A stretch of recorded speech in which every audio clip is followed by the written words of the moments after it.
I'm going to create a simple Autodesk Inventor 3D shape, and we're going to begin with a cube. I'm going to go new and then part. Now there are shortcuts here, but I'm actually going to choose new up here because it makes sure that I'm getting the correct one. Depending on how your computers are set up, it could go wrong. So we're going to go new part, metric and standard millimeter part. Okay, now that brings me into the Inventor main window. There's loads of things on here that could be really confusing. You don't need to know most of them. All you need to do is a few of the key ones. So don't panic when you first see this. Now, any 3D drawing starts with some sort of sketch, and it's a bit like you do a drawing on a piece of paper and then you would convert that into an actual object. It's a similar process here where we go new sketch, draw the lines, get them the right size and the right position, and then we make it 3D. And that's a process that you'll do lots of times, so you'll get used to it. So here we go. I'm going to right click and new sketch.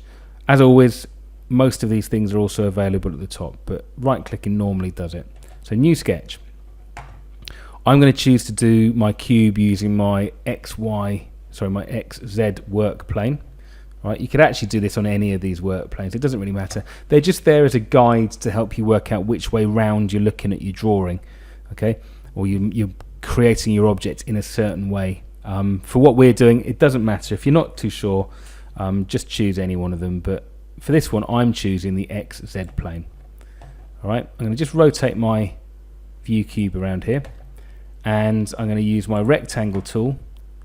I'm going to click in the middle, and I'm going to drag out, not worrying about the measurements. I'm going to just drag out. And then at the end of any process, you're going to need to right click and cancel. So if you're drawing a line or whatever, you need to cancel it. Otherwise it will carry on drawing lines. And then this shape at the moment could be any size. So I'm going to dimension it. Dimension is a more appropriate word for measure. All right, so I'm going to dimension that by choosing that tool, clicking on the line and dragging out. Okay, and then what that does, it asks me what dimension I want it to be. I'm going to make a square which is 100 millimeters by 100 millimeters. Okay, i.e. 10 centimeters by 10 centimeters. So I've still got my dimension tool active. I'm going to click and drag out. Type that in. Okay, so I've now got a square.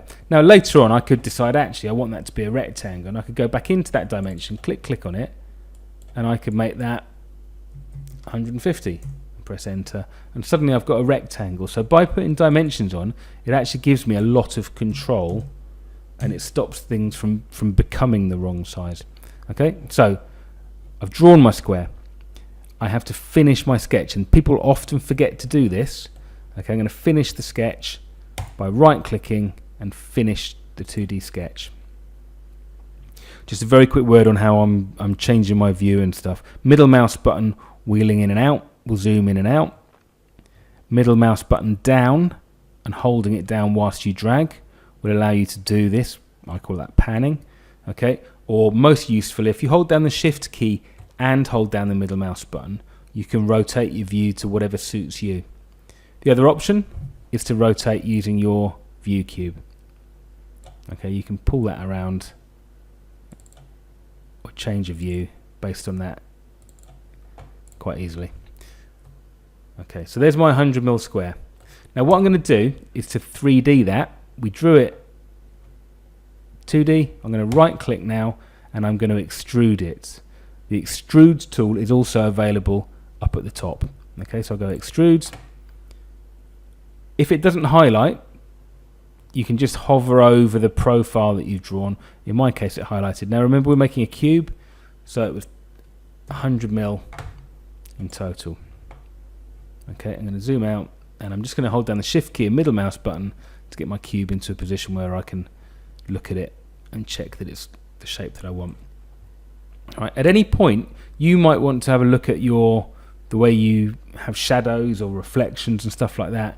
Those are up in the View tab, but I'm not going to do that during this video. Okay, so good luck with that.